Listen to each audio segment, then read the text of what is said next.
Chapter 1: The Emergence of Invisible Killers and the New Strategic Game in Ukraine.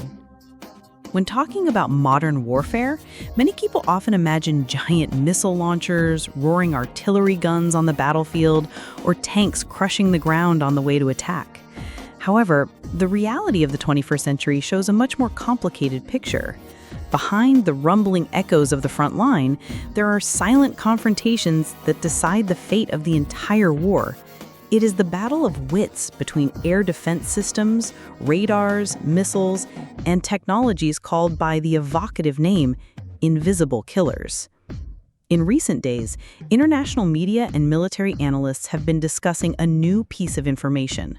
Russia has introduced into the Ukrainian battlefield a weapon described as an invisible killer, capable of neutralizing or at least significantly reducing the effectiveness of long-range missiles that the United States plans to provide to Ukraine. This raises an intriguing and challenging question. Is this weapon truly capable of neutralizing the threat from Washington? Or is it just part of a psychological informational war in the complex picture of modern warfare? To understand the story, we need to look at it from many angles. The origin of this technology, how it was deployed by Russia on the battlefield in Ukraine, the actual capabilities it brings, and most importantly, its impact on the global strategic balance. This is where we delve into the nature of the so-called invisible killer, the weapon that Moscow hopes will become a secret shield against dangerous arrows from the West. From traditional air defense to invisible electronic warfare. To make it easier to visualize, let's go back to the Cold War. At that time, the two superpowers, the Soviet Union and the United States, were constantly racing to develop strategic weapons, in which ballistic missile and air defense systems were the pillars.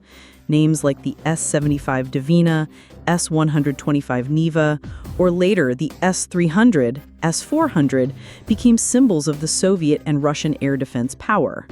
On the U.S. side, Patriot, Jihad, or strategic missile defense systems were no inferior. However, there is an eternal problem. No system is perfect. Missiles can fly faster, lower, or follow a more unpredictable trajectory. Radars can be more powerful but are limited by electromagnetic waves and jammed. Air defense systems can shoot down a few missiles, but if the enemy launches a series of them, the effectiveness is significantly reduced. In that context, Russian military scientists developed a different approach.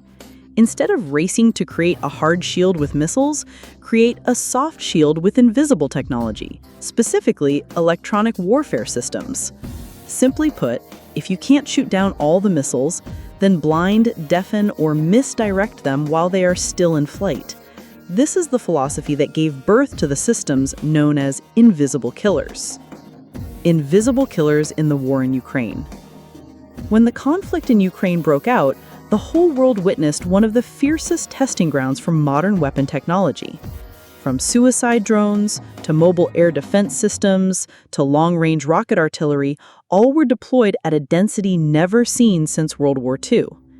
In that picture, Russia has launched many types of electronic warfare weapons, of which the name that has attracted public attention recently is Tirada-2S, and other variants of advanced jamming systems. This is the invisible killer that is said to be able to disable satellite communications, disrupt control signals, and even render the enemy's high-precision guided missiles useless. Imagine a simple scenario: a long-range missile launched from a HIMARS or ATACMS platform programmed to aim directly at a strategic bridge. On its way, it continuously receives signals from the Global Satellite Positioning System, GPS, to adjust its path. But as soon as it enters the coverage area of the invisible killer, the GPS signal is suddenly cut off. Or worse, it is tricked into another coordinate. So instead of hitting the bridge, the missile may fall into a cornfield or circle around until it runs out of fuel and self-destructs. That is how Russia wants to prove to the world that, without firing a single shot, they can still neutralize the United States' advanced weapons. Psychological factors and information warfare. Of course, there is a big problem here. Is what Russia claims really accurate, or is it just a psychological warfare trick? In the history of war, there have been many times when great powers exaggerated the power of their weapons to sow doubt and confusion among their opponents. For example, during the 1991 Gulf War, the U.S. Patriot system was advertised as a steel wall against Iraqi Scud missiles. But after the war, many studies showed that the actual interception rate was much lower than the 3 claims on head. On the contrary, Iraq also boasted about the impenetrable power of its air defenses, but in fact, they were destroyed by the coalition air forces in just a few days. In the case of Russia, the release of information about the invisible killer clearly has a double effect. On one hand, it can really make it difficult for Western weapon systems. On the other, it is also a psychological blow to undermine Ukrainians' confidence in the effectiveness of military aid from the United States. 1 weapon, 2 targets. This is the art of modern warfare. Cat and mouse game on defense maps. To visualize it more easily, open the defense map of the Donetsk, Zaporizhia, or Kharkov regions, the places where the fighting was the fiercest. The Ukrainians often deploy HIMARS rocket launchers or long-range missiles in safe positions behind, then fire at Russian logistic warehouses, field air HODs, or command centers. On the map, these firing routes are often drawn as straight lines stretching tens to hundreds of kilometers. Russia understands this, and they cannot just sit and wait for the missiles to arrive. So, electronic warfare systems are arranged as blind zones on the map. If you imagine the map as a chessboard, then each EW system is a square that radiates a circle of interference, obscuring the surrounding area. When these circles overlap, they form an invisible net, causing any missile flying into it to risk going astray. Of course, like a game of cat and mouse, the Ukrainian side also tries to avoid the interference zones by programming more circuitous flight paths or using backup signals. But that also means longer flight times and a higher risk of being detected and shot down by Russian air defense. This is a typical example of the complexity of high-tech warfare. Expensive weapons don't always guarantee maximum effectiveness because the other side always has chess pieces ready to deal with them. Humor in tragedy. At this point, many people may laugh at when a missile worth millions of US dollars can be misled by just a transmitter like a giant Wi-Fi box. It sounds funny, but that is the nature of modern warfare. Sometimes the difference in value between offense and defense is so great that it is unbelievable. A precision-guided missile can cost millions of dollars, but a jamming device worth only a few $100,000 can turn it into fireworks in the sky. There's a paradox here. The Ukrainian soldier sees his missile flying with confidence in victory, but a few minutes later hears that it has fallen into a potato field. The Russian soldier smiled, while the local farmers were both angry and happy. Angry because the potatoes were spoiled, happy because their houses weren't hit. Such dark humor has always accompanied war. Initial strategic significance. So, from a strategic perspective, what can the invisible killer change? First of all, it creates an invisible screen for Russia, making it difficult for Western weapon systems to achieve the expected effectiveness. This could slow down Ukrainian counteroffensive operations while strengthening Russia's position in strategic areas. Second, it sends a global message. Russia has more than nuclear weapons, hypersonic missiles, and tanks, but also soft, but equally dangerous technologies.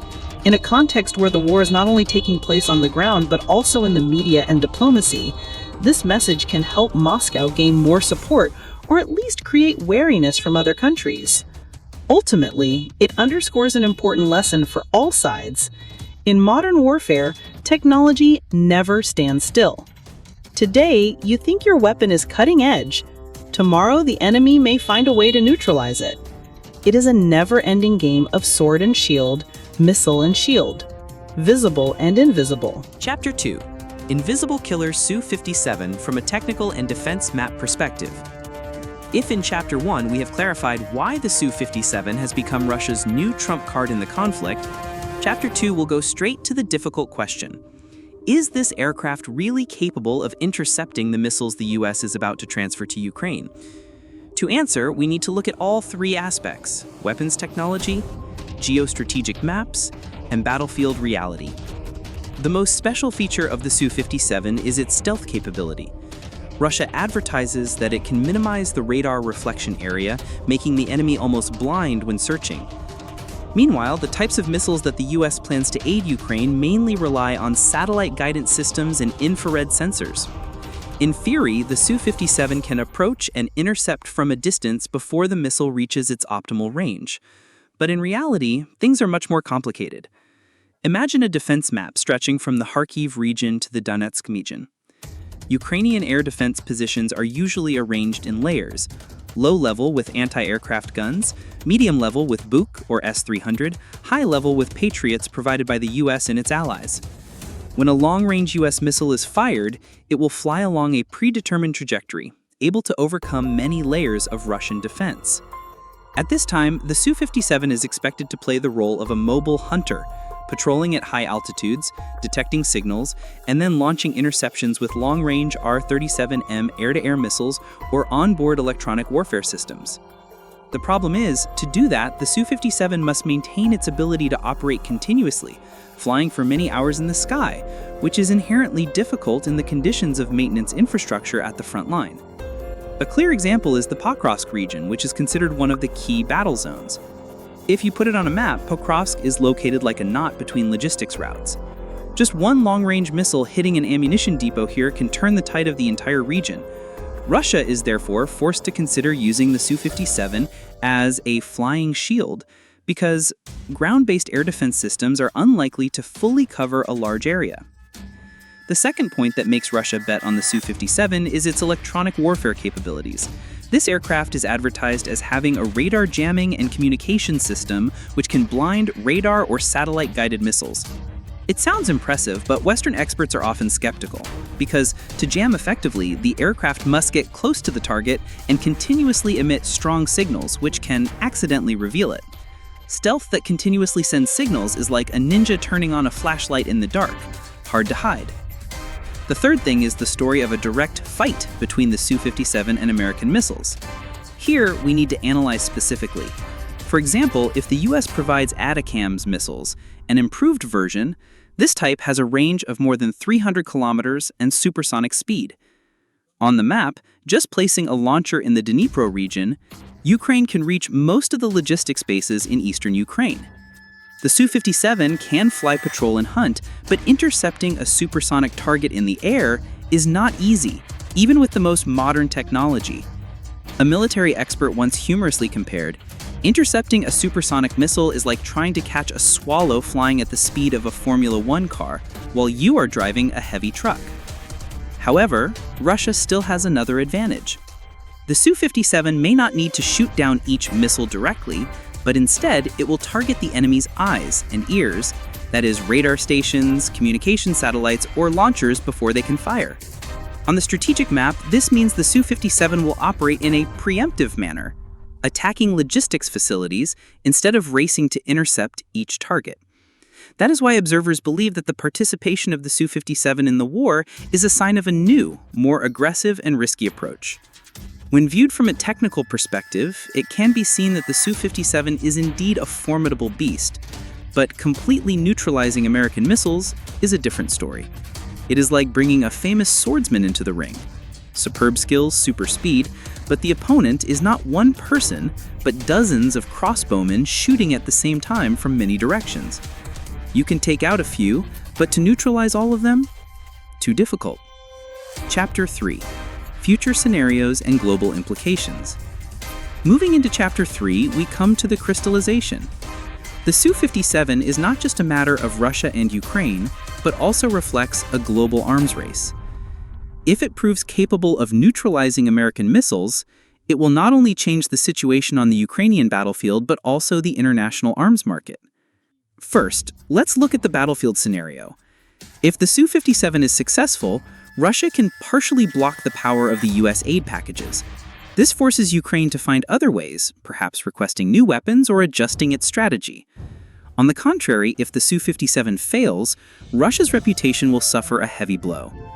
Because they have promoted it as the pride of the fifth generation, in that context, the Ukraine battlefield will continue to witness an escalation when the US and its allies can use this opportunity to test more advanced weapons. Second, in terms of international significance, the Su-57 is a potential export. Many countries are watching closely to see if it is really capable of competing with the US F-35 or China's J-20. If the Su-57 proves its worth, Russia can use it as a diplomatic tool, attracting partners from the Middle East to Southeast Asia. Otherwise, it is very likely that the Su-57 will forever be just a flashy silhouette on a flyer, making it difficult to create trust. Third, the biggest significance is the technology race. The Su-57 vs. American missiles is not only a specific battle, but also a probing of technological capabilities between the two powers. If Russia succeeds, it proves that the strategy of investing in stealth aircraft still has a place. If it fails, it sends a signal that the era of invisible aircraft may have reached its limit, giving way to the era of hypersonic missiles and space weapons. In this panorama, we clearly see an endless spiral. Every time a new weapon appears, a counter is immediately researched, and then there is another round of escalation. The history of war has always been like this, from the time of shields and spears to ballistic missiles and stealth aircraft. It is worth noting that this spiral not only consumes huge resources, but also entails humanitarian consequences that ordinary people have to bear. In conclusion, the question, can Russia's invisible killer Su-57 neutralize US missiles for Ukraine, does not have a definite answer.